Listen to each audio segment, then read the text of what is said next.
Bueno, mis hermanos, un gusto de verles. Bienvenidos, como siempre.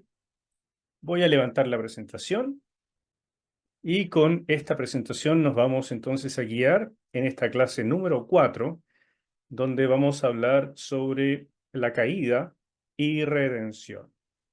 En las clases anteriores estuvimos examinando los primeros dos capítulos de Génesis, que tienen una cantidad de información maravillosa y muy importante. Y les recuerdo que estamos siempre viendo esto en términos de panorama. Si ustedes quieren los detalles, por favor léanlos en el libro del comentario de Génesis, ¿no es cierto? Sobre todo los primeros 11 capítulos, los orígenes, y allí pueden ustedes entretenerse con todos los detalles, versículo por versículo. Pero aquí estamos viendo los panoramas porque me interesa mucho que puedan hacerse una idea general, como mirar el bosque desde lejos. Y cuando llegamos al capítulo 3, nos encontramos con algo bien sorprendente. Ya habíamos hablado de que en la creación, en los primeros días, fueron creados los ángeles junto con las lumbreras. Así es que los ángeles no son más antiguos que el ser humano, son apenas un par de días más antiguos simplemente, y estamos hablando de días literales de 24 horas. En todo ese transcurso, recién en la primera semana, en algún momento, se produjo la caída de Satanás. No tenemos tampoco una noción muy clara de cuánto tiempo estuvo el ser humano en el huerto de Edén hasta la caída, pero siempre he tratado de comunicarle a los estudiantes que no puede haber sido mucho tiempo, porque si hablamos de una mujer perfecta como Eva, en condiciones absolutamente perfectas, y dado el mandato de Dios de fructificar y multiplicarse, entonces lo esperable es que Eva hubiera quedado embarazada prácticamente de inmediato. Y si Eva hubiera quedado embarazada antes de la caída, entonces el primer hijo habría sido un problema teológico enorme, porque el primer hijo no habría tenido la contaminación del pecado heredado. Y por lo tanto, eso nos da a entender, dado que el primer hijo que se menciona es Caín en el capítulo 4, y Caín no es para nada un angelito, entonces sabemos que el primer hijo fue engendrado después de la caída. Eso nos dice, y según mis humildes cálculos, ¿no es cierto?, que no puede haber sido más de 15 días, a lo más un mes, que pasaron en el huerto Adán y Eva antes de la caída. Así que en todo ese transcurso de una semana literal y máximo un mes en total, se produjo la caída del ser humano y antes de eso la caída de Satanás, el cual tomó forma, se encarnó o tomó a una criatura como una serpiente y comenzó el proceso este que conocemos también de la tentación. Aquí les pongo una imagen de una serpiente. Parece una, una tremenda boa, ¿no es cierto? Una anaconda, una cosa grandísima, pero la verdad es que no sabemos qué tipo de serpiente es. Si ustedes leen en el libro de los orígenes, se van a dar cuenta de cosas bien interesantes en un capítulo del doctor Bravo, donde se muestra que eh, serpientes prehistóricas que se han encontrado tenían patas. Y eso es bien interesante porque casi es un grito, una demostración de que las serpientes no necesariamente reptaban y que parte del castigo que el Señor les da de que comieran polvo es esto, de que al final tuvieron que reptar y perdieron las extremidades.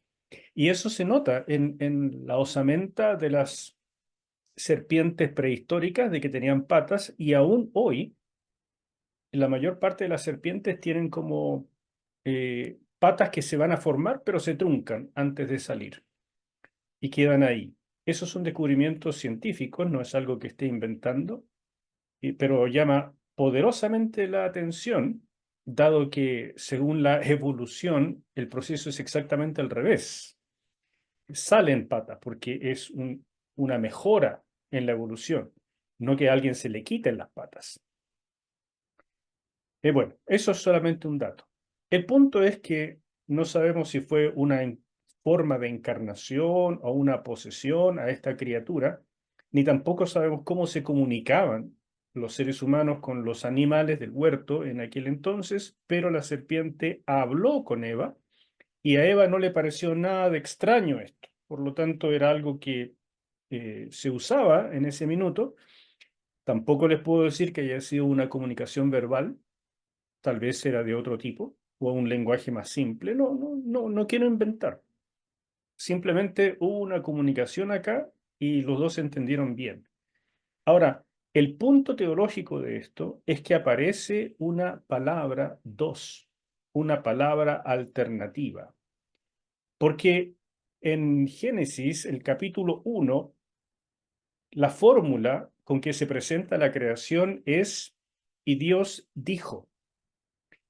Es decir, Dios habló, es la palabra de Dios. Y a través de la palabra de Dios, todo fue ordenado. Y eso es lo que vimos en las primeras clases, donde hablamos del cosmos divino. Dios ordenó todo lo que estaba desordenado y vacío, sin forma, sin utilidad, sin propósito. Y Dios le dio eso a través de los 7 días de la creación. Y en esos 7 días, Él dijo 10 veces precisamente esa fórmula. Y Dios dijo. De ahí les hice la aplicación, ¿no es cierto?, de que ese número 10 queda ahí como algo muy importante porque debe tener un paralelo con los 10 mandamientos que en Éxodo y en Deuteronomio se dicen precisamente 10 palabras, así como en Génesis capítulo 1. Pero ahora, por primera vez, hay una palabra 2 y que viene precisamente a desafiar la palabra 1. Entonces, lo que está ocurriendo acá es que nos encontramos con esta pelea. En el huerto, la palabra dos solo provenía del enemigo, pero hoy, después de la caída, esa palabra dos incluye no solamente a Satanás, sino también el mundo, la influencia del mundo y la propia carne que ha quedado corrupta dentro de nosotros. Entonces, esto es una nota, simplemente, porque esta es la gracia de hacer estos panoramas que me permite saltar hacia otros lados y mostrarle un poco más amplio el pensamiento. En el huerto lo interesante es mostrar que aparece una palabra. O sea, la serpiente no tomó a Eva y la empezó a torturar, a apretar para que obedeciera. No, es simplemente un desafío de palabra. Y el gran tema, por tanto, de aquí en adelante es para el ser humano qué palabra escoge para obedecer. Si miramos con calma el proceso de la caída en el capítulo 3 de Génesis, ¿no es cierto? Tenemos que entender lo siguiente. Los primeros 7 versículos. Pero la serpiente era astuta más que todos los animales del campo que Jehová Dios había hecho, la cual dijo a la mujer, ¿con qué Dios os ha dicho? Fíjese qué interesante que lo pone en forma de pregunta. Es una ironía, es más bien un desafío, una burla, algo así. Y le dice que no comáis de todo árbol del huerto. Y la mujer respondió a la serpiente, del fruto de los árboles del huerto podemos comer, pero del fruto del árbol que está en medio del huerto, dijo Dios, ni comeréis de él, ni le tocaréis. Y si nosotros revisamos el mandamiento original de Dios en relación con el árbol, esta palabra de no tocarlo no aparece. Entonces aquí ya nos llama harto la atención de que la mujer sintiera esta necesidad como de tener que defender a Dios. Hermanos queridos, cuando uno siente la necesidad de tener que defender a Dios, es porque uno mismo siente algo de duda en relación con lo que Dios ha dicho. Entonces, no crean que es tan inocente este pequeño aspecto o que cuando nosotros empezamos a defender a brazo partido lo que Dios hace o dice, nos volvemos defensores de la fe. Dios no necesita defensa. Cuando la época de las cruzadas, los cristianos pensaron que tenían que matar a todos los musulmanes porque eso era la defensa de la fe, eso es un error. Cuando en la época de la Inquisición, la Iglesia Católica pensó que tenía que defender la fe y eliminar a todos los que ellos consideraban herejes, Eso es un gran error. Dios no necesita que se le defienda. Él se defiende solito y nos ha mandado a mostrar cómo es Él. O sea, un Dios lleno de amor y de interés por las personas, no a defenderlo. No es nuestro papel. Nosotros tenemos que presentar defensa de nuestra fe, no de Dios. Y entonces lo que hizo la mujer acá es bien llamativo porque le dio una pauta al diablo, que estaba hablando a través de esta serpiente, de que la mujer, ella misma, se preguntaba, ¿por qué este mandamiento tan raro de que podemos comer de todos los árboles, pero de ese en particular no? Entonces ella, por alguna razón, creyó que tenía que aumentar lo que Dios dijo y eso le dio la pauta al diablo. Entonces la serpiente dijo a la mujer, no moriréis. Fíjense cómo progresa esto. Primero, con que Dios os ha dicho.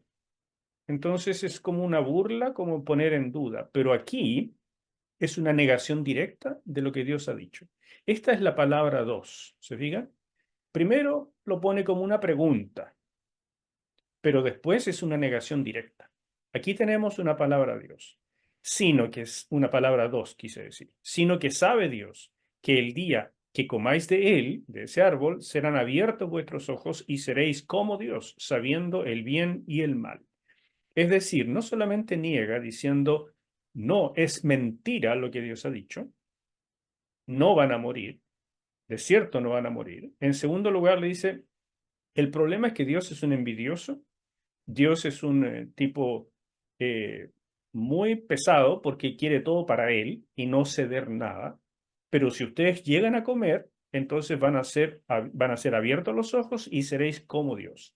Entonces, niega la palabra, Dios es un mentiroso, y pone en duda el carácter de Dios. Y vio la mujer que el árbol era bueno para comer y que era agradable a los ojos y árbol codiciable para alcanzar la sabiduría y tomó de su fruto.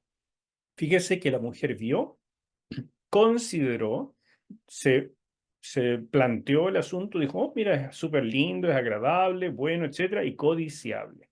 Estas son las tres características de la atracción, de la tentación: ver, considerar y codiciar. Y entonces tomó. Ahí es cuando se consume el pecado. Y esto nos enseña muchos factores, ¿se dan cuenta? Porque hasta aquí no hay pecado. Hasta aquí se está produciendo la aceptación de la tentación. Pero todavía se puede rechazar, todavía hay lucha. Mientras nosotros veamos, consideremos y codiciemos, podemos luchar contra eso. Pero cuando ya tomamos, o sea, decidimos pecar conscientemente, entonces lo que pasa siempre es que el pecado se comparte, porque no solamente le hace daño a la persona, sino a los demás. Dio también a su marido, el cual comió así como ella. Entonces fueron abiertos los ojos de ambos y conocieron, pero no lo que dijo la serpiente, serán como Dios, sino conocieron que estaban desnudos. Entonces se avergonzaron de esa situación y cosieron hojas de higuera y se hicieron delantales. ¿Qué es lo que me interesa que ustedes recuerden de esto?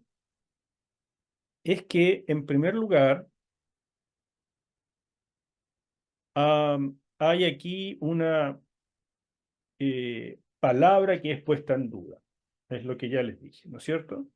En segundo lugar,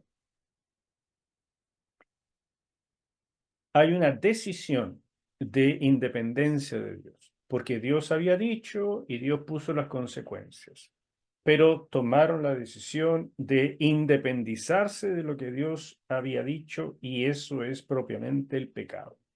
Y en tercer lugar, el pecado se comparte. Así que de este párrafo, esas son las cosas que en términos generales son las principales. Como les dije, si ustedes quieren los detalles, y bien detallados están ahí en el libro de los orígenes. Voy a seguir más o menos unas 2, 3 láminas más y después abro el espacio para preguntas, así que no se preocupen. En resumen, el ataque del enemigo no fue contra el reposo, sino contra el señorío. el señorío comienza por elegir qué palabra obedecer. Esta es una declaración re importante. El estado en que estamos en la relación con Dios no es lo que el diablo va a atacar. Él ataca otra cosa. Ataca nuestras decisiones, el señorío. Porque cuando esto se rompe, el reposo se quebranta también. ¿Se acuerdan lo que vimos en la sesión pasada? El reposo es el resultado del buen señorío. Y por lo tanto, si no señoreamos bien, por una u otra causa, el reposo se va a quebrantar. ¿Y qué pasa entonces con el señorío? El señorío tiene que ver, en primer lugar, con decidir qué palabra vamos a obedecer. Y aquí tenemos entonces una receta sencilla. ¿Qué es el pecado? La decisión de obedecer la palabra dos. El pecado se inicia cuando la bondad de Dios es puesta en duda. La serpiente puso en duda todo lo que Dios había dicho y a la mujer le pareció, oh, interesante, interesante la postura, la voy a considerar, no es malo. Empezó a considerar el fruto, mire qué bonito es, qué agradable, qué interesante, qué codiciable, y entonces tomó la decisión. La esencia del pecado o la consumación del pecado es la decisión de independencia de Dios.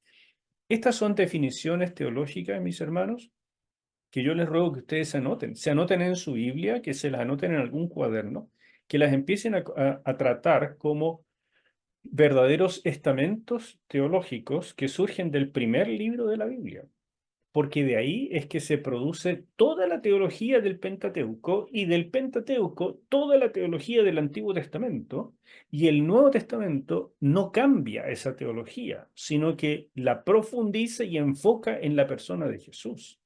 Pero toda la teología que conocemos viene ya del Antiguo Testamento. Entonces aquí tienen una definición re importante. La esencia del pecado no es hacer cosas malas. La esencia del pecado es la decisión de independencia de Dios, tomando en cuenta o sometiéndose a la palabra dos, porque de esa forma se quebranta el señorío y quebrantándose el señorío, se quebranta el reposo. Y teniendo esto roto, el ser humano produce, hace cosas malas. ¿Me explico? Las cosas malas son entonces el resultado de haber pecado, lo que llamamos acá el pecado original o el primer pecado, que fue la decisión de independizarse de Dios. ¿Hasta aquí alguna pregunta?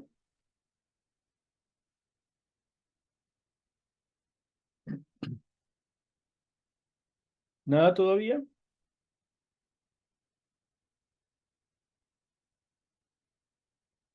Ok, sigo entonces un poco más.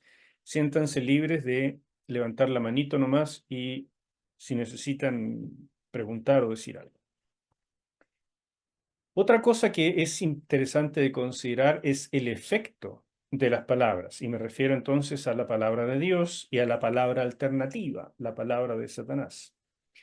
Fíjense que al final de los días de la creación, Dios consideró todo y vio Dios todo lo que había hecho, y aquí era bueno en gran manera. Ese es el resultado de la palabra de Dios. En el primer capítulo, Dios dijo 10 veces, sea esto, hágase esto, cualquier cosa. Él dijo y las cosas se hicieron. Dios evaluó al final de toda la creación con estas palabras que dice aquí, y vio Dios todo lo que había hecho, es una evaluación, y lo calificó como bueno en gran manera. En cambio, después de que el ser humano, hombre y mujer, se sometieran a la palabra dos, se produce 10 cosas. Y por supuesto es sumamente llamativo el número 10 otra vez, porque si fueron 10 palabras para la creación y después vienen 10 mandamientos en Éxodo y Deuteronomio, ahora tenemos otra indicación del número 10. Se pierde la armonía en el matrimonio. 2, se esconden. 3, surge el miedo. 4, culpan a Dios en lugar de culparse a sí mismo. Se produce esta discordia. El hombre culpa a la mujer. Aparece el engaño por primera vez. La mujer culpa a la serpiente diciendo, la serpiente me engañó. Se produce conflicto y enemistad entre ellos y la serpiente, y Dios establece eso como el ambiente nuevo que se iba a desarrollar de ahí en adelante. Hay dolor, es lo que Dios predijo. Con dolor, con sudor de tu frente, etcétera, vas a dar a luz y vas a conseguir el pan. 9. La naturaleza queda bajo maldición, porque si antes producía exuberantemente, ahora dice va a producir cardos y espinos. Y 10. Sobreviene la muerte. Entonces, es cosa de ver estas cosas aquí en el capítulo 3 y contarlas y se produce 10. Entonces creo que ya no es casualidad. Estos paralelos son totalmente intencionales.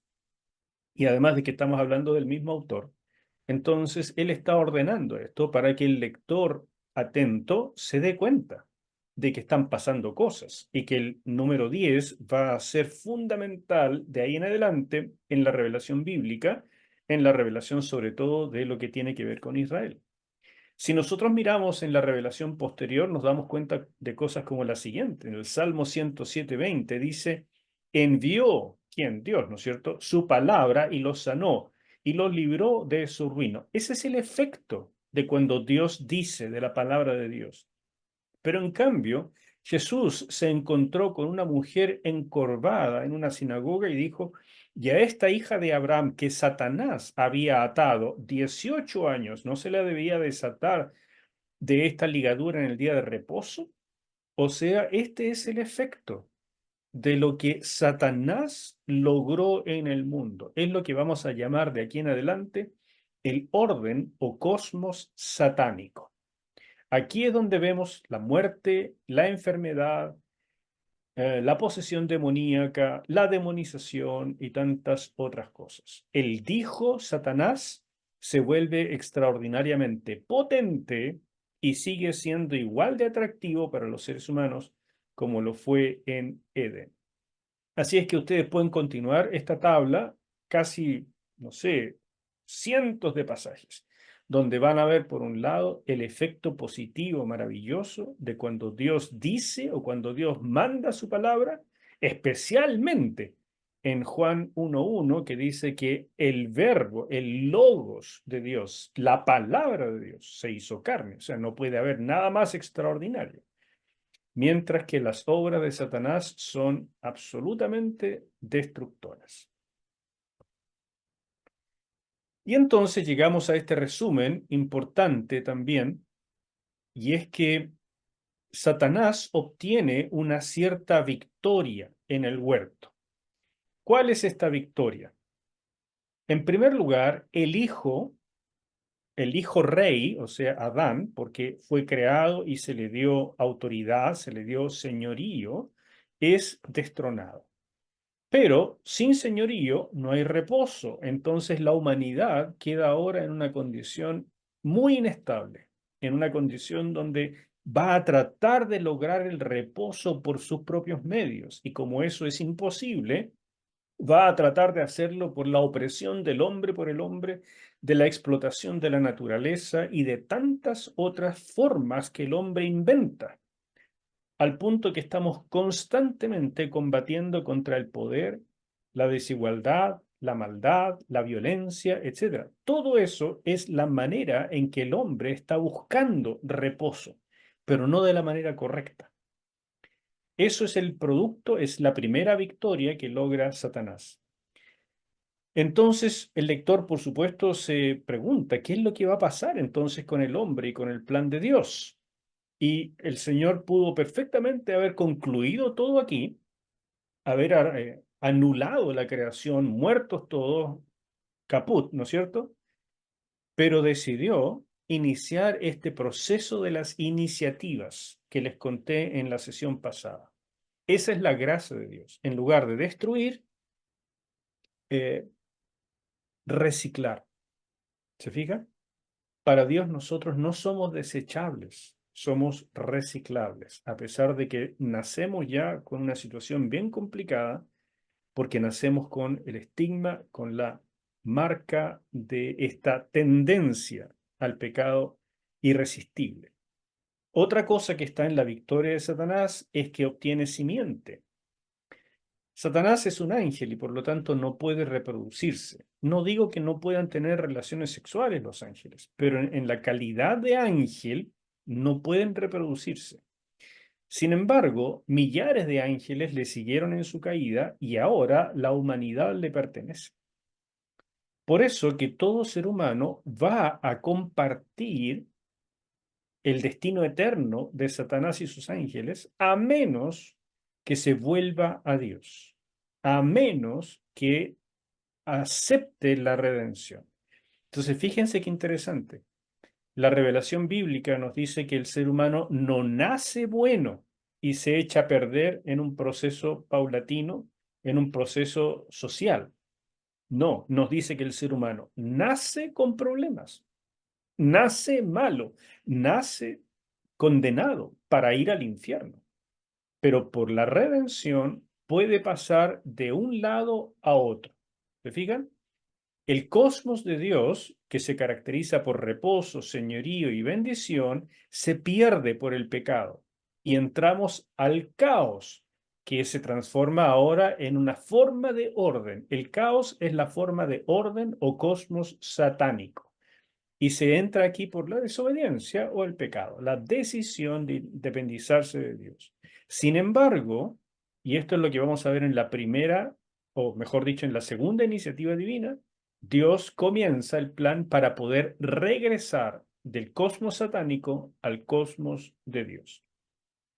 Eso es lo que decimos acá. Surge este cosmos que antes no existía. Y este cosmos, el Nuevo Testamento, por ejemplo, nos dice que Satanás es el príncipe de la potestad del aire, el Dios de este siglo. Satanás le ofrece los reinos de la tierra a Jesús y Jesús no niega que él tenga el derecho a ofrecerlos, simplemente le dice, no los voy a recibir por ti, sino que mi Padre me los dará al final de los tiempos. Entonces la tentación Jesús gana por no someterse al diablo en ningún minuto, pero no niega que en efecto Satanás haya ganado todos estos derechos a través de la caída de Adán y Eva. ¿Cómo van hasta aquí? ¿Se entiende todo? ¿No los tengo mareados?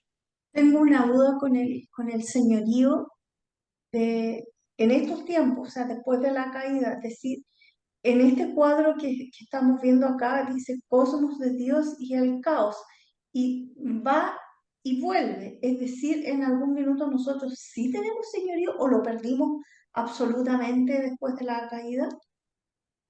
Desde la perspectiva bíblica, el señorío se pierde completamente después de la caída y solamente puede ser restaurado por medio de la redención. O sea, tú sigues teniendo la imagen de Dios, entonces tienes la capacitación, aunque esté chueca, torcida, velada, como quieran decirlo, pero continúas teniendo la capacidad para señorear. Pero esa capacidad debe ser así, por así decirlo, despertada.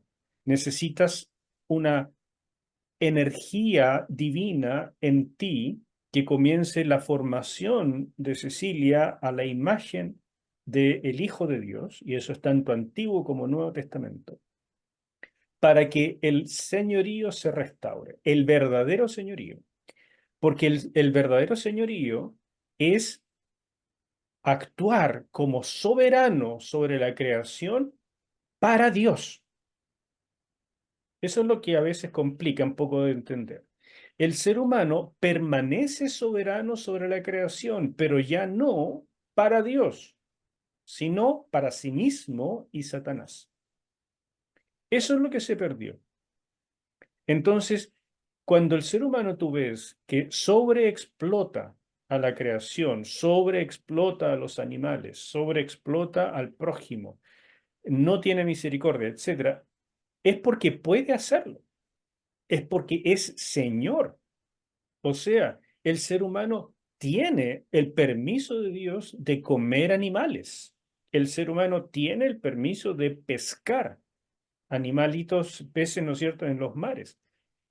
Pero la sobrepesca, la sobreexplotación, la manera totalmente irracional en que botamos alimentos, la manera absurda en que sobreexplotamos la tierra y que la contaminamos, todo eso es un señorío que existe, pero que está torcido, porque ya no señoreamos para Dios como corregentes de Dios, sino que señoreamos para nosotros, como si fuéramos independientes de Dios, y sin darnos ni cuenta, estamos señoreando para Satanás, porque le seguimos el juego de la destrucción de la creación de Dios. Entonces, solo por la redención el ser humano puede volver a señorear lo mismo que hacía antes, pero para Dios. Eso es lo que transforma el asunto. El para, ¿ok? Tú Ok. sigues siendo señora de tu vida, Ceci, señora de tus bienes, de tus recursos, señora de tus capacidades. Tú las administras, pero lo puedes hacer para Dios o para ti misma y en consecuencia para Satanás. Esa es la diferencia.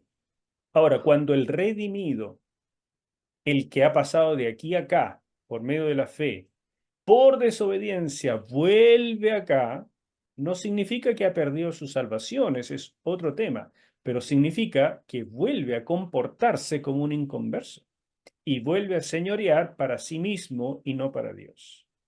Tiene graves consecuencias el no señorear adecuadamente. Y la primera consecuencia, y que todos conocemos bien, es que se pierde el reposo. Vivimos sin paz, llenos de temor, de enfermedad y de grandes decepciones en la vida. Eso es lo que sentimos. El señorío, como que no nos preguntamos nunca qué es lo que es, simplemente lo hacemos. Pero haciéndolo mal, no tenemos el reposo, la paz de Dios. ¿Queda un poco más claro? Perfecto. Y qué fuerte, ¿eh? Sí, Súper todo esto es fuerte. sumamente fuerte y es importante tener claro porque es la teología bíblica más esencial. Sin esta, todo lo que ustedes vayan a aprender más adelante va a estar torcido, porque va a estar torcido con filosofías humanistas, como por ejemplo que le van a decir que el ser humano es bueno, pero que es torcido por la sociedad, que el ser humano tiene conflictos psicológicos, pero que en el fondo, si eso se sanara, el ser humano tiende al bien. Todo eso es mentira. El ser humano está contaminado desde el origen, perdió el señorío en cuanto a que no señorea para Dios, pero sí tiene la capacidad de señorear porque tiene la imagen. ¿Ok? Ok, ¿Alguien tiene gracias. alguna otra duda? Parece que no todavía. Aquí quiero mostrarles brevemente que comienza una disputa antigua, la más antigua que existe, y se refiere a la derrota de Satanás. Porque así como Satanás obtuvo una victoria radical, fundamental, en el huerto de Edén, en el mismo huerto se predice su derrota. En el capítulo 3, en el versículo 15, inmediatamente después de la caída, el Señor dice lo siguiente, y lo puse este versículo de la NBI, porque queda un poquito más claro. Pondré enemistad entre tú y la mujer, y entre tu simiente y la de ella. Su simiente te aplastará la cabeza, pero tú le morderás el talón. O sea, aquí el conflicto es entre las simientes. Ojo con eso, no es el conflicto entre la mujer y Satanás. Si ustedes van al Cerro San Cristóbal aquí en Chile, van a ver la tremenda estatua de la Virgen que hay ahí, una estatua que fue regalada por el gobierno francés, y en esa estatua lo que ustedes ven a los pies de la Virgen María es la cabeza de la serpiente, porque en la religión católica este versículo es completamente tergiversado. Ponen el conflicto entre Satanás y la mujer es la que vence a Satanás. Y todo eso lo adscriben a la Virgen María. Sin embargo, este versículo dice con toda claridad que sí hay un conflicto entre la mujer y Satanás, por supuesto, porque fue engañada la mujer. Pero la gran pelea y donde Satanás va a ser derrotado es entre la simiente de la serpiente y la simiente de la mujer. Y la simiente de la mujer es su descendencia. Por eso, Eva le puso a su primer hijo Caín, porque Caín viene de un verbo, caná, que significa adquirir. Y Eva interpretó que su primer hijo sería esta simiente que aplastaría la cabeza de Satanás, de la serpiente, porque ella dijo, he adquirido varón, el varón, la simiente. Sin embargo, Pablo, interpretando este versículo en el libro de Gálatas, por ejemplo, nos dice que esa simiente es Jesucristo. Entonces, ¿este es una profecía mesiánica? Sí, por supuesto, interpretada a la luz de Pablo, ¿no es cierto? Y de otros, bueno, del Nuevo Testamento en general. Pero lo que se profetiza aquí es este conflicto de simientes, ¿ok? La simiente, su simiente en singular te aplastará la cabeza, ya no a la simiente de Satanás. ¿Te fijas? La simiente te aplastará la cabeza a Satanás, pero tú remorderás el talón como culebra, ¿verdad? Entonces se profetiza aquí la derrota del diablo. Ahora, cuando llegamos al Nuevo Testamento, encontramos cosas como esta. Juan 12:31. Ahora es el juicio, dijo el Señor Jesús, de este mundo. Ahora el príncipe de este mundo será echado fuera. Eso le dice el Señor en el aposento alto cuando está con los discípulos en la última cena y les profetiza que ahora, porque ahora llegó el momento, la cruz entonces es la base, el fundamento de la derrota de Satanás.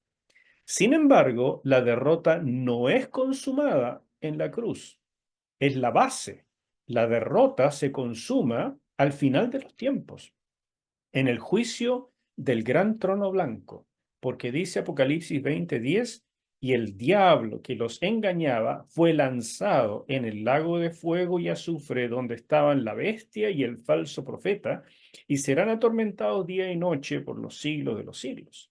Esto es reinteresante porque nos dice con bastante claridad que el infierno en este momento está vacío, que el infierno, que la escritura nos dice que fue creado para Satanás y sus ángeles, en este minuto no está ocupado y que los primeros ocupantes del infierno no son Satanás y sus ángeles, sino la bestia y el falso profeta, que son seres humanos. Y después de ellos viene Satanás y sus ángeles y ellos serán atormentados igual que la bestia y el falso profeta, día y noche por siglos y siglos. Y después son lanzados todos aquellos que son condenados, seres humanos, ¿no es cierto?, condenados en el gran trono blanco. Ese es el proceso. Satanás no está feliz en el infierno, no es el jefe del infierno que atormenta a los que llegan. Satanás mismo será atormentado ahí. Bueno, son cosas para tener en cuenta. Aquí está la profecía, aquí está la base, la cruz, y aquí está la ejecución. Si miramos algunos detalles más, vamos a encontrarnos con esto, que es el conflicto de las simientes. Y ustedes se dan cuenta que estoy yendo un poco rápido, por supuesto, porque es un panorama, pero espero que sea suficientemente claro. Se producen dos simientes. Ya les mencioné el juego de palabras con el nombre de Caín, ¿verdad? Caná. Pero en lugar de ser el escogido de Dios, ese ser tan especial que finalmente iba a aplastar la cabeza de la serpiente, resultó ser un tipo re malo, Caín. Y lo que vemos en él es que era materialista, era miedoso, era violento, era egoísta, las tenía todas. Entonces se ensañó contra su hermano Abel y finalmente lo mató. Y fue expulsado del huerto de Edén. Y aquí entonces comienza una forma de simiente, que es la simiente satánica. Todos aquellos que tienen este espíritu de Caín, que es el espíritu del materialismo, el espíritu del egoísmo, el espíritu de la carne, ¿entienden? Que no son personas redimidas, tienen esta característica. Y aquí, mis hermanos, estamos todos nacemos acá. También Abel nació acá. Pero por la fe, la simiente satánica puede ser redimida y transformarse en el pueblo de Dios. Es decir, y entiéndanmelo por favor con claridad, nadie nace creyente, nadie nace pueblo de Dios. No hay ni uno solo que haya nacido creyendo en Dios. Hay gente que me dice, pastor, yo creo en Dios desde que era niño, desde que nací yo creo. No, no es así, no es así. Todos necesitan redención. Si no, Pablo estaría súper equivocado cuando dice, porque todos pecamos y estamos destituidos de la gloria de Dios. Todos nacemos acá, mis hermanos, pero por la gracia de Dios y recibido esto por medio de la fe, podemos llegar a ser pueblo de Dios. Otra vez, Pablo lo resume en ese famoso versículo, ¿verdad? De Efesios 2, 8 y 9. Porque por gracia sois salvos por medio de la fe, y esto no de vosotros, pues es don de Dios, no por obras, para que nadie se gloríe, etc. Ahí, ahí estamos, pero podemos estar acá.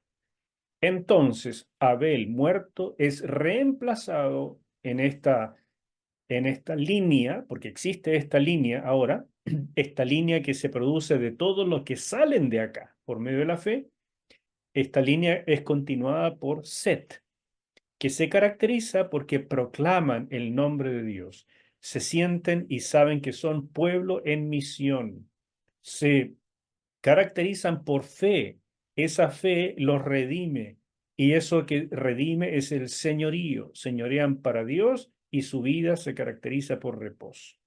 Eso en lenguaje del Antiguo Testamento es un redimido. ¿Me siguen? Y si ustedes se dan cuenta, el lenguaje es lo único que cambia cuando llegamos al Nuevo Testamento, porque es exactamente lo mismo. El pueblo de Dios siempre está en misión. La misión se caracteriza por la proclamación. Se caracteriza este pueblo por fe, señorío y reposo. Pero primero hay que salir de acá, de la simiente satánica. Aquí tiene entonces estos dos versículos para recordar. En Colosenses 1:13, el cual Jesús, ¿no es cierto?, nos ha librado de la potestad de las tinieblas y trasladado, ahí está. Aquí estábamos todos y nos traslada a el reino de su amado Hijo. Efesios 6:12, porque no tenemos lucha contra carne y sangre. Esta cuestión no es un asunto de portarse bien, no es un asunto de obras, no es asunto de que haya gente mala y gente buena. Aquí es un asunto de potestades, de gobernadores de las tinieblas en las regiones celestes. Ellos son los que mandan sobre la humanidad y todos están acá. Por lo tanto, la tendencia de todo ser humano va a ser obedecer a estas potestades y principados de las tinieblas, a menos que por medio de la fe pueda pasar a ser pueblo de Dios.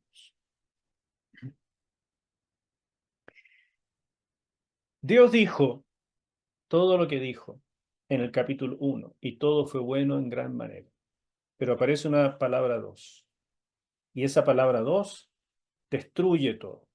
Ahora bien, nosotros nos dimos cuenta que la palabra produce orden, produce bienestar, produce restauración. Fantástico. Pero ahora está todo destruido después de la caída. Entonces, ¿qué es lo que se necesita? Palabra. El lector de Génesis tiene que entender. Después del capítulo 1, si la palabra hizo todo maravilloso, pero aparece una palabra 2 y la primera pareja le creyó a la palabra 2 y desafió la palabra 1, cayó, se rompió el cosmos divino y cayeron al cosmos satánico. Entonces, ¿qué necesitamos para regresar? Lo que hemos llamado aquí, redención. Bueno, que Dios diga algo. Y en efecto lo dijo. Y cuando Dios dijo algo, es que yo detecto acá la segunda iniciativa divina. Porque la primera es Génesis 1 y 2, donde está el plan original. Y Dios lo que hace son iniciativas para volver al plan original. Recuerdan que eso lo vimos en la sesión pasada, ¿ya? Entonces, aquí comienza la primera iniciativa de restauración o iniciativa 2. ¿Y qué es lo que tienen que recordar de esto? Que esa iniciativa 2 se llama evangelio. ¿Para qué? Para restaurar el señorío. Esto es. Y eso lo encontramos por primera vez, porque de aquí en adelante esto lo vamos a ver en toda la Biblia, pero por primera vez lo encontramos en estos versículos. Y específicamente en los versículos 19 al 21. Leamos. Dios le dice a Adán, con el sudor de tu rostro comerás el pan hasta que vuelvas a la tierra, porque de ella fuiste tomado, pues polvo eres, y al polvo volverás. Y llamó a Adán el nombre de su mujer Eva, por cuanto ella era madre de todos los vivientes. Y Jehová Dios hizo al hombre y a su mujer túnicas de pieles y los vistió. Hermanos míos, si uno lee estos versículos, con harta paciencia y tratando de entenderlos bien, esto parece que lo hubiera escrito un desquiciado, porque no tienen nada que ver una cosa con la otra. Fíjense, Dios le dice a Adán, el trabajo va a ser difícil, por eso vas a sudar. Esa es la única manera de aquí en adelante que vas a comer el pan, hasta que vuelvas a la tierra, o sea, vas a morir, porque de ella fuiste tomado, pues polvo eres y al polvo volverás. Hasta ahí todo claro, ¿no es cierto? Dios dictamina que la vida va a ser difícil y que finalmente va a morir. Y entonces Adán lo que hace es llamar a su mujer Eva. Dígame usted, ¿qué tiene que ver? ¿Qué tiene que ver esta profecía de muerte con ponerle nombre a la mujer? Es como si Adán estuviera, no sé, en shock, como que estuviera bobo. Pero, hablemos de lo que te están diciendo, hombre, que vas a trabajar, que vas a morir. Hablemos de eso. No, él le pone nombre a la mujer. Esto, hermanos míos, que aquí está tan resumido y que de verdad parece que estuvieran hablando personas con algún tipo de locura, no es así, sino que es una forma de escribir de la época donde se dice poco y se dice mucho. Lo que pasa aquí es que Dios profetiza dificultades para la vida y finalmente muerte. Y ante esa situación, Adán toma un acto, hace un acto de fe, porque llama a su mujer Eva. La mujer no se llamaba Eva cuando fue creada, se llamaba Isha, o sea, mujer o varona. Así como él se llamaba, primero era un Ish, un hombre, y en términos generales, Adán, ser humano. Después Adán se transformó en su nombre propio, pero primero era un Ish y ella era una Isha. Pero ahora él le pone Eva de un verbo que es el verbo Avá.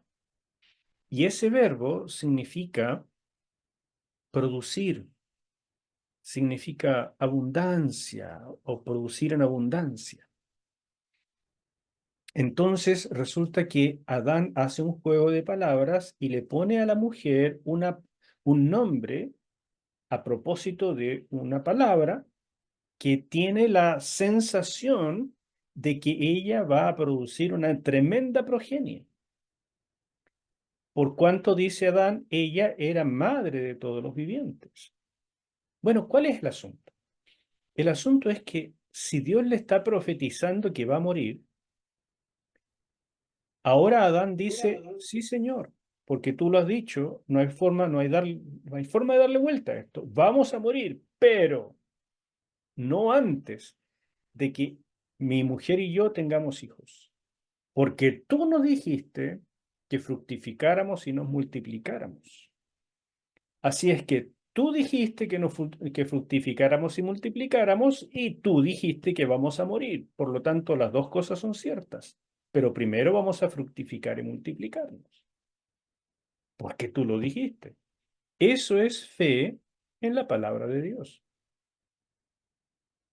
Y por esa fe, porque ambas cosas en efecto ocurrieron, Eva tuvo hijos y en efecto ambos murieron, por esa fe Dios trajo al hombre y mujeres túnicas de pieles y los vistió, porque lo primero que ellos experimentaron con el pecado es la vergüenza de considerarse completamente abiertos, transparentes, de verse a sí mismos ya sin protección. Entonces, para cubrir esa protección en el nuevo ambiente, Dios le trajo túnicas de pieles.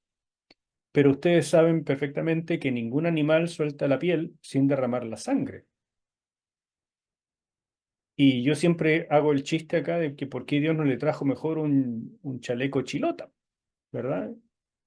¿Por qué no le trajo algo de lino de Egipto? No, le trajo túnicas de pieles, porque había que derramar sangre. Así es que el primer sacrificio se realizó en el huerto de Edén y lo realizó Dios mismo. Y aquí tenemos entonces el resumen por primera vez expresado del Evangelio. Fe en la palabra de Dios y sangre de un sacrificio. Iniciativa divina número 2, para comenzar el proceso de restauración del señorío, el Evangelio, que se resume en estas dos grandes cosas: fe en la palabra y sangre en un sacrificio. Necesitábamos palabra para que se produjera redención, restauración, porque solamente cuando Dios dice es que algo ocurre. Pues bien, no solamente hace falta ahora que Dios diga, sino hace falta que el hombre le crea. Ese es el primer factor nuevo después de la caída. Ya no es solamente la palabra, como las primeras 10 palabras en que Dios dijo, Dios dijo, Dios dijo, y todo se hacía. Ahora hace falta que el hombre le crea. Y cuando el hombre le cree, Dios provee la sangre para la sustitución. Y aquí encontramos una nueva palabra importante de la teología del Antiguo y Nuevo Testamento. Así empezamos a entender que la redención tiene varios aspectos. Y les voy a mencionar 6 aspectos y con eso vamos a quedar hoy día. Pero antes de empezar con esto, cuéntenme si algo necesita aclaración o cómo se sienten. Este versículo, pastor, del Génesis 3:19, ¿por qué dice que ella será la madre de todos los vivientes?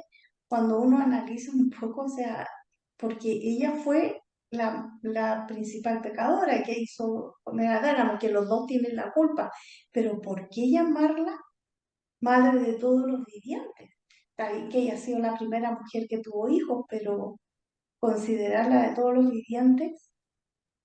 Bueno, pero así es, pues, si es la primera mujer y ella es la que tuvo hijos, es la madre de todos nosotros, así como Adán es el padre de todos nosotros. Y nosotros llevamos la marca tanto de Adán como de Eva, grandes porfiados, porque eran perfectos en el huerto y aún así escogieron desobedecer a Dios. Entonces, ¿qué te puedo decir? Uno diría, pero qué burros. Sin embargo, aquí nos dice con claridad, ella es nuestra madre. Así que todos nos parecemos a ella y él es nuestro padre. Todos somos igual de burros que él. Así que este pasaje nos aclara muchas cosas, ¿no es cierto? La redención, cuando uno la mira ahora en términos generales en el Pentateuco, uno se da cuenta que tiene 6 aspectos. Y eso realmente es muy interesante. En primer lugar, la primera aparición de este concepto, aunque no se use la palabra, pero el concepto sí está, es en Génesis capítulo 1, precisamente en la creación, porque la creación incluyó un proceso de transformación por medio de la palabra. no había pecado. O sea, redención no tiene que ver necesariamente con pecado, pero sí tiene que ver siempre con transformación. ¿De qué? De caos a cosmos, por medio de la palabra. Este es el patrón general del concepto de redención. Haya pecado o no haya pecado. Es una transformación de algo que está en malas condiciones, en condiciones caóticas, desordenadas y vacías, sin propósito, feo, asqueroso, etcétera, a una condición de cosmos, de orden, de propósito, de diseño, de armonía. Y eso, la única manera que se produce es por medio de la palabra. Este es el primero de los conceptos y el que tienen que mantener siempre como la base. No hay redención sin esto. ¿De acuerdo? Segundo concepto es este que ya vimos, la caída y las pieles de animales. La redención incluye la necesidad de sustitución. Es esto que nosotros vimos acá, ¿verdad? Aparecen las ideas de sacrificio y expiación, propiciación, perdón como parte de la redención. Estas palabras que son así tan como rimbombantes y que aparecen por primera vez en el Pentateuco, pero que se usan a través de toda la Biblia, es lo que vemos precisamente en el primer sacrificio del huerto de Edén que hizo Dios mismo. Por favor, no se vayan a equivocar. El sacrificio no lo hizo Adán. No es que Adán dijo, Señor, ¿sabes que se me ocurre una idea? ¿Qué te parece si yo sacrifico un animalito y tú le pones toda mi culpa sobre ese animalito? No, esta no fue idea de Adán, fue una idea de Dios. Él está haciendo una nueva iniciativa para restaurar el señorío del hombre. Y desde la perspectiva de Dios, no hay otra opción sino la sustitución del pecador por un inocente. Entonces aparecen estas palabras que son rimbombantes. Si ustedes quieren, cada una de ellas tiene una explicación o una definición teológica. Yo simplemente se las menciono acá porque ustedes la pueden considerar básicamente como sinónimos. La idea de sacrificio incluye la expiación, que significa cubrir, por así decir, ¿no es cierto? Sustituir. Propiciación, que es hacer propicio. Obtener perdón, todo eso. En la época del Éxodo surge el sistema de sacrificios de la ley. Todo lo que está en Levítico tiene que ver con esto. La mantención de la comunión y la celebración de ese privilegio. Entonces, la sustitución ya no va a ser solamente para obtener perdón una vez, sino también para mantener la comunión.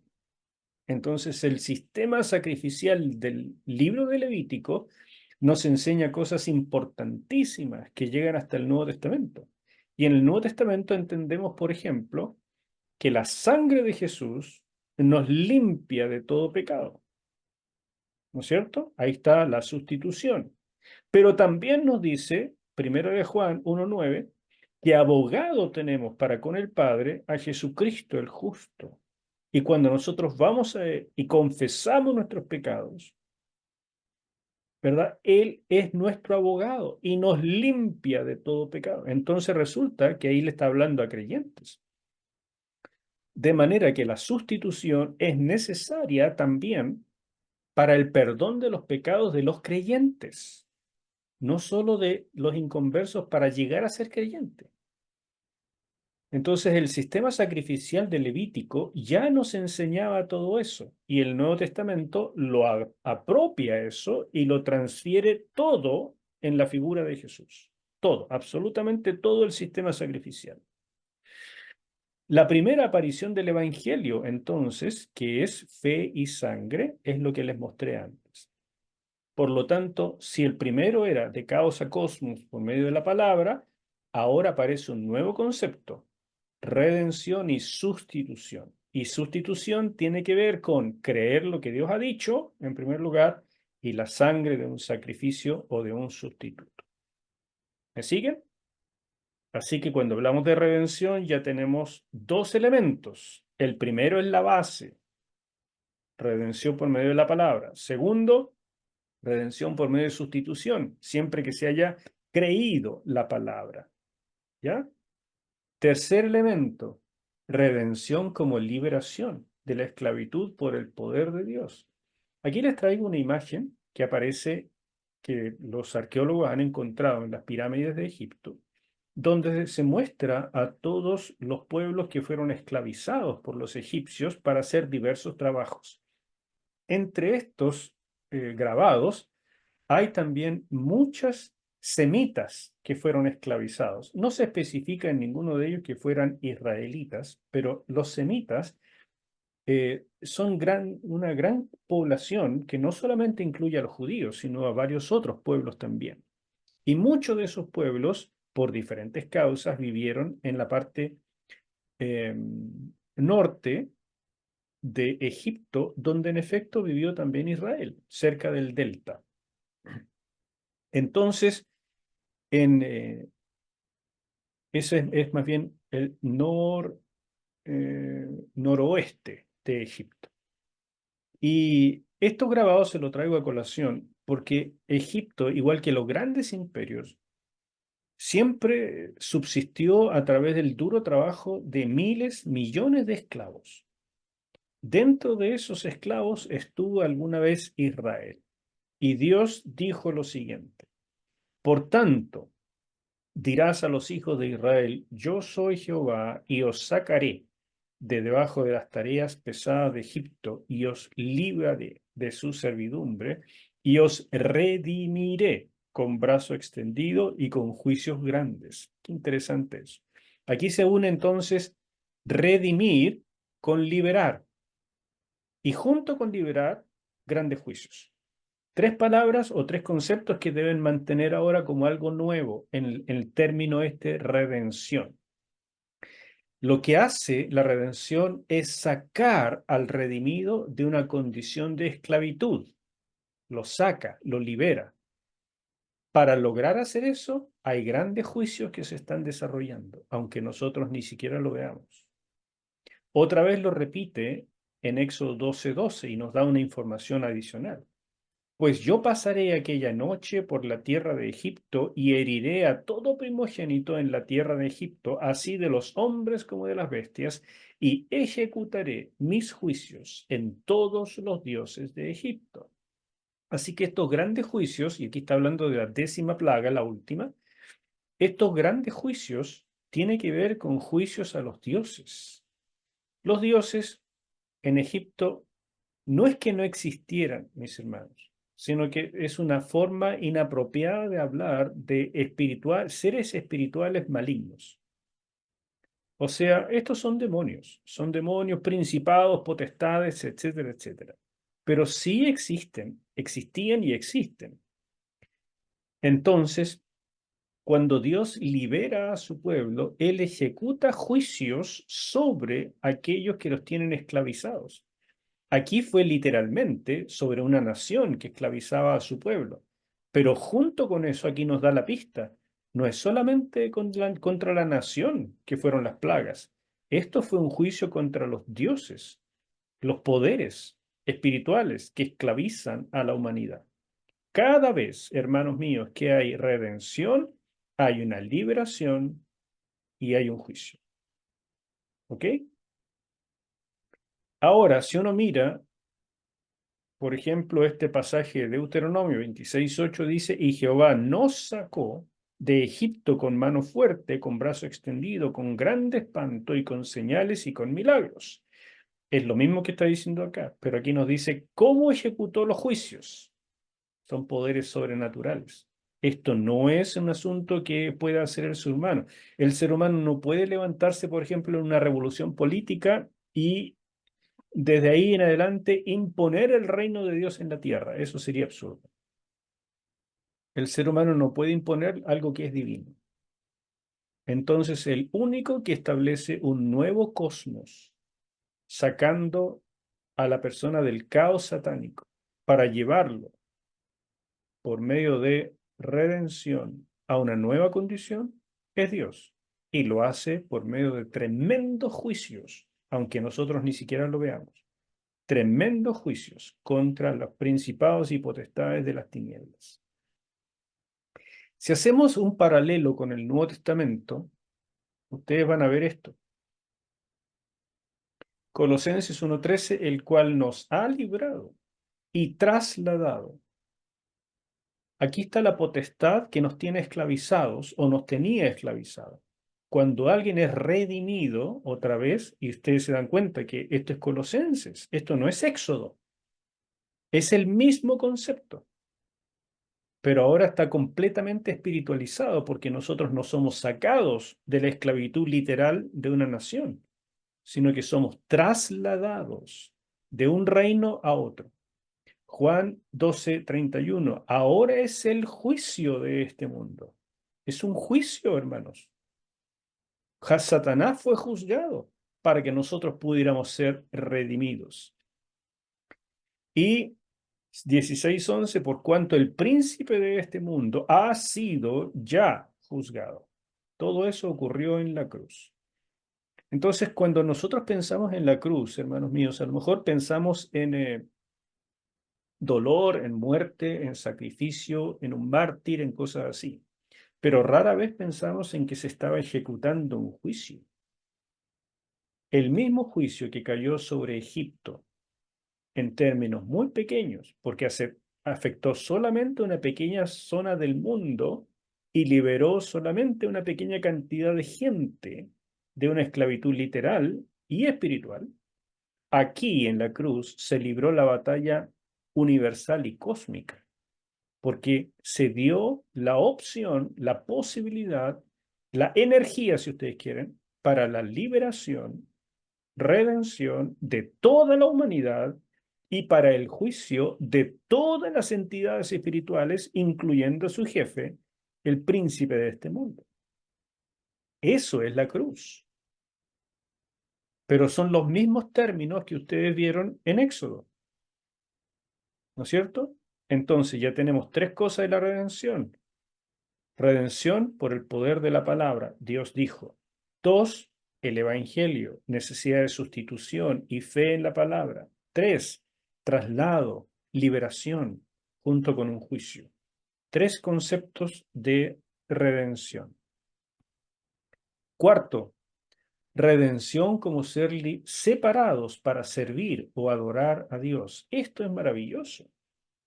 La redención no es simplemente que Dios te ha librado, sino que te ha librado con propósito. Mire lo que dice cuando comienza Moisés y Aarón, por supuesto, a trabajar con Faraón, antes de que se produzca la salida o el éxodo, dice, Moisés y Faraón entraron en la presencia de Faraón y le dijeron, Jehová, el Dios de Israel, dice así, deja ir a mi pueblo. Uno podría parar aquí, déjalo salir. Pero no, es con propósito a celebrarme fiesta en el desierto. Déjalo ir. Así mismo le está diciendo Dios a Satanás, deja ir a mi pueblo. Deja de tratar de gobernarlo porque es mío. Déjalo ir porque yo tengo propósito y el primer propósito es que me adore, que me celebre, que me alabe. Éxodo 7:16. Y dile, Jehová el Dios de los hebreos me ha enviado a ti diciendo, deja ir a mi pueblo para que me sirva. ¿Nota? Propósito, propósito de vida, propósito de adoración. Después le dice lo mismo, y todo esto es antes de la salida, antes del éxodo. Camino de 3 días iremos por el desierto y ofreceremos sacrificios. Ahora nos damos cuenta que los sacrificios están íntimamente ligados con la adoración, además de la sustitución. ¿No les parece notable esto? Yo lo encuentro fascinante. Todos estos elementos en la redención, que tiene propósito para Dios. Quinto, redención como entrar en pacto. Por eso les traigo esta imagen del monte Sinaí, porque no es casualidad que llegaran allí. Dios los llevó al monte Sinaí o monte Horeb y allí establecieron el pacto mosaico. Ya hablaremos de los pactos. Deuteronomio 5:2, Jehová nuestro Dios hizo pacto con nosotros en Horeb. Y Moisés vino y contó al pueblo todas las palabras de Jehová, otra vez concepto de palabra, Y todas las leyes y todo el pueblo respondió a una voz y dijo, haremos todas las palabras. Fíjese que no, casi no se habla de mandamientos, siempre son las palabras, porque nos recuerda siempre a la creación que Jehová ha dicho. Y Moisés escribió todas las palabras de Jehová y levantándose de mañana edificó un altar al pie del monte y 12 columnas según las 12 tribus de Israel. Y envió jóvenes de los hijos de Israel, los cuales ofrecieron holocaustos y becerros como sacrificios de paz a Jehová. Y Moisés tomó la mitad de la sangre y la puso en tazones. Note otra vez palabra, sacrificio, sangre derramada y esparció la otra mitad de la sangre sobre el altar, y tomó el libro de pacto y lo leyó a oídos del pueblo, el cual dijo, haremos todas las cosas que Jehová ha dicho, palabra, y obedeceremos. Entonces Moisés tomó la sangre y roció sobre el pueblo y dijo, he aquí la sangre del pacto. Hermanos queridos, quinto elemento, la redención significa entrar en pacto. ¿Ustedes recuerdan la primera iniciativa? Presencia de Dios, señorío, pacto. Miren lo que está haciendo acá. Liberación por medio de la palabra, separados para adorar, propósito de vida, señorío, y entrar en pacto. Dios está restaurando la iniciativa original. Eso es lo que está haciendo. ¿Y cómo lo hace? Por medio de redención. Y la redención tiene 5 aspectos. Y el sexto y último, redención como un proceso formativo. Por eso que la redención incluye lo que nosotros en términos del Nuevo Testamento llamamos santificación. En Deuteronomio 1, 31 al 32 dice, y en el desierto has visto que Jehová tu Dios te ha traído como trae el hombre a su hijo, por todo el camino que habéis andado hasta llegar a este lugar. Y aún con todo esto no creísteis a Jehová vuestro Dios. Note qué maravilla esto. Él los trajo en el desierto y era un proceso de formación. Como un padre trae a su hijo, lo está formando. ¿En qué? En la fe. Y por eso Dios se queja. Aún con esto, no creíste. Deuteronomio 2:7. Jehová tu Dios te ha bendecido en toda obra de tus manos. Él sabe que andas por este gran desierto estos 40 años. Jehová tu Dios ha estado contigo y nada te ha faltado. Sí, fue un desierto, pero es un proceso formativo. Y Dios te está cuidando en ese proceso. Nunca andas solo. Deuteronomio 8:2. Te acordarás de todo el camino por donde te ha traído Jehová tu Dios estos 40 años en el desierto para afligirte, para probarte, para saber lo que había en tu corazón, si habías de guardar o no sus mandamientos. Proceso formativo. ¿Alguien se aprendió ya los 6 elementos de la redención? Yo les ruego con todo el corazón que esto lo memoricen y que sea parte de su ah, forma de pensar de aquí en adelante. Porque la redención, mis queridos, costó en Edén la sangre de un amigo de Adán y Eva. Ellos le pusieron nombre a los animalitos y Dios trajo a uno de sus amigos para sacrificarlo como sustituto de ellos. Y cuando llegó el cumplimiento de los tiempos, ese amiguito, esa ovejita o ese cachorrito, lo que haya sido, ya no era un simple cachorrito, fue el Hijo de Dios. La redención nos le ha costado todo a Dios. Lo menos que podemos nosotros hacer es entender los procesos que aquí se involucran. Lo menos que podemos hacer es entender la maravilla de lo que Dios hizo en estas iniciativas para restaurar al ser humano. Y así vamos terminando, viendo por último el paralelo con el Nuevo Testamento, que siendo justificados gratuitamente, ahí está la gracia, mediante la redención que es en Cristo Jesús. Toda la redención que vemos en todas las etapas y en todo el sistema sacrificial del Antiguo Testamento, todo se consuma en Jesucristo. Romanos 8:23, y nos y no solo ellas, sino que también nosotros mismos que tenemos las primicias del Espíritu, nosotros también gemimos, no solo la creación, gemimos dentro de nosotros esperando la adopción, la redención de nuestro cuerpo. La redención es un proceso, ¿notan? No ha terminado, porque incluye un proceso formativo de restaurar el señorío. Efesios 1:7, en quien tenemos redención por su sangre, el perdón de pecados según la riqueza de su gracia. Este es paralelo con este. Esto nos habla del proceso de sustitución. Pero Romanos 8:23 y Efesios 1:14, que dice que es las arras de nuestra herencia hasta la redención de la posesión adquirida para la alabanza de su gloria. Estos dos nos hablan del proceso. La redención es tanto un hecho como un proceso formativo. Por último, y de manera informativa, simplemente les comparto los términos que se usan en el Antiguo Testamento cuando se habla de redimir.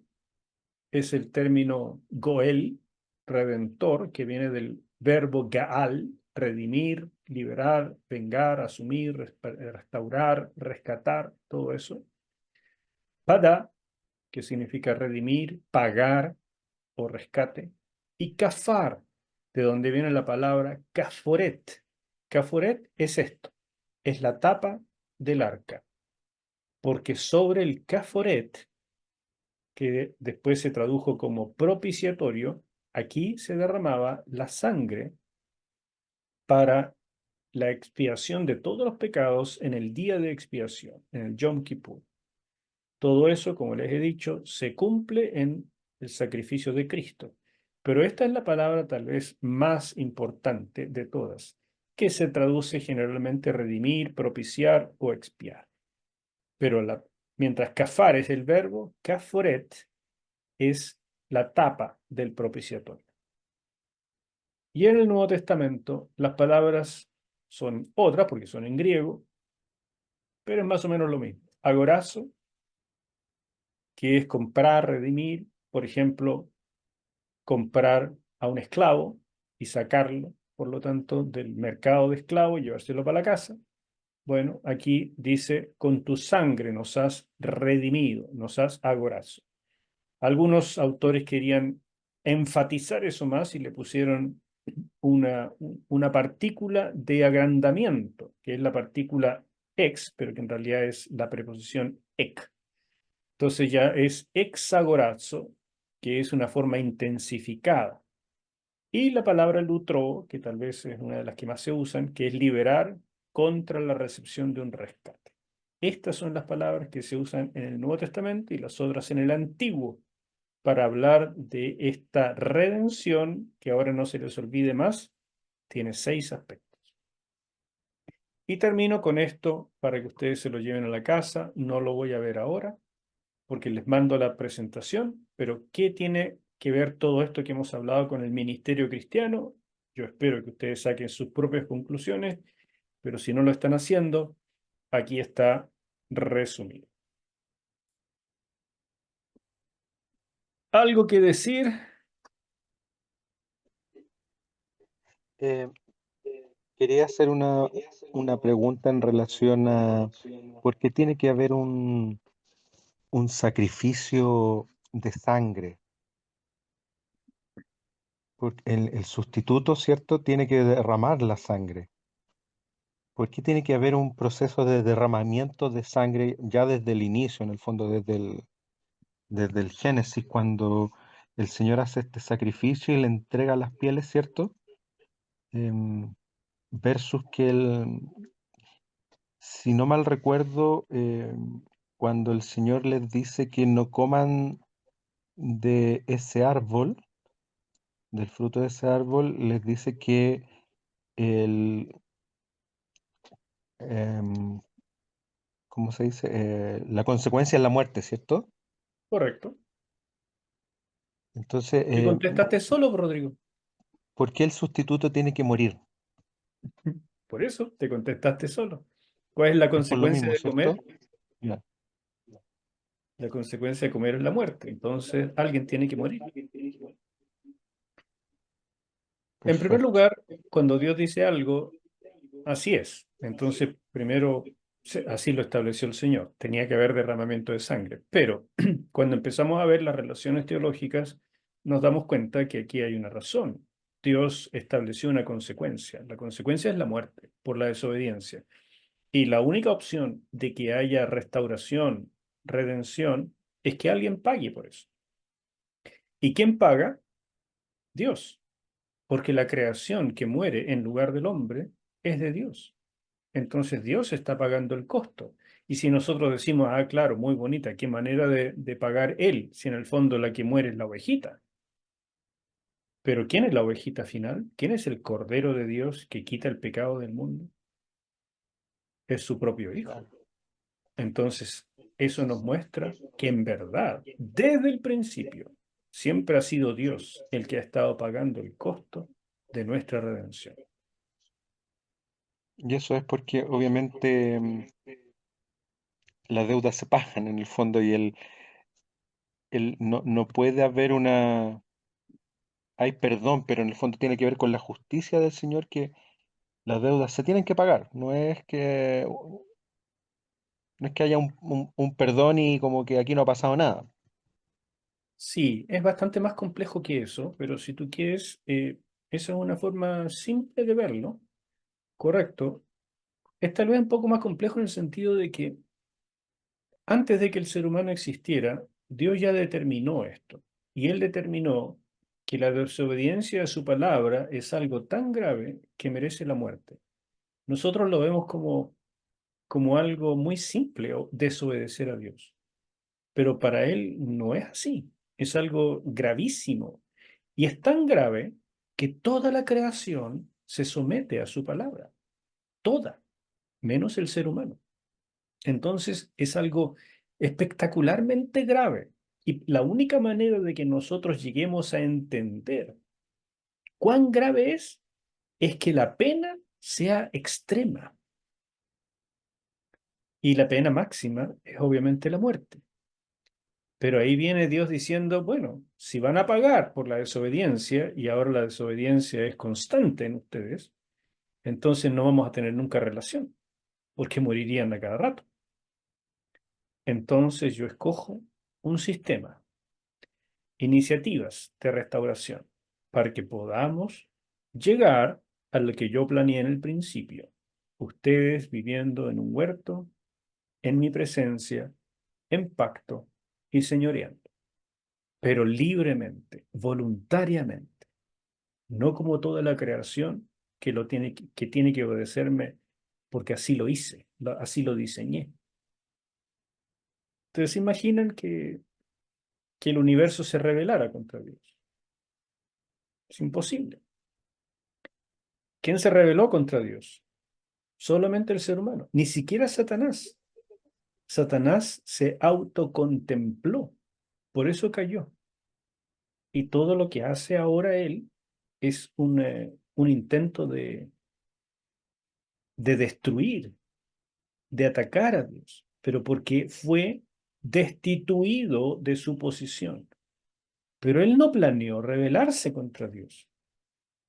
Nada en la escritura muestra que Satanás hubiera hecho una especie de complot con algunos ángeles y vamos a atacar a Dios.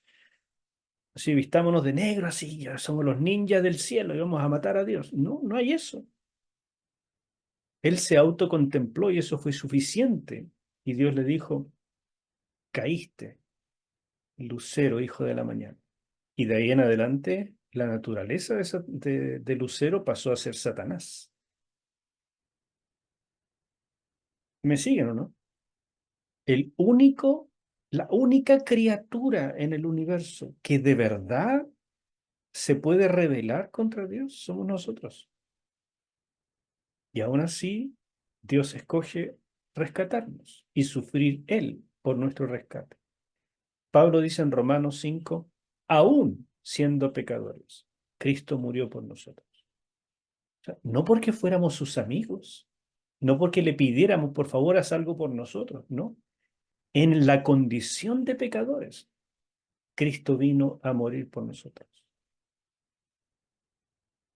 Si uno entiende bien la Biblia, es algo tan asombroso y tan conmovedor, cautivador y a veces hasta acongojante que de verdad es,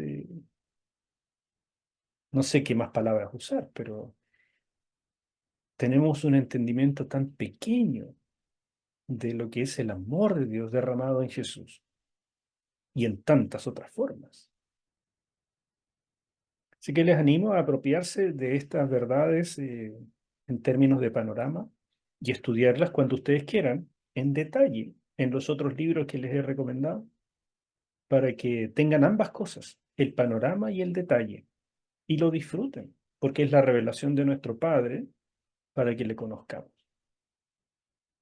¿Alguna otra pregunta o comentario? Marco, quería decir algo. Adelante. Pastor, no, agradecer la clase. En realidad, a lo mejor si estamos callados, no sé si interpreto a todo, pero es que nos quedamos como la vaquita ahí, tal vez con el pasto y volver,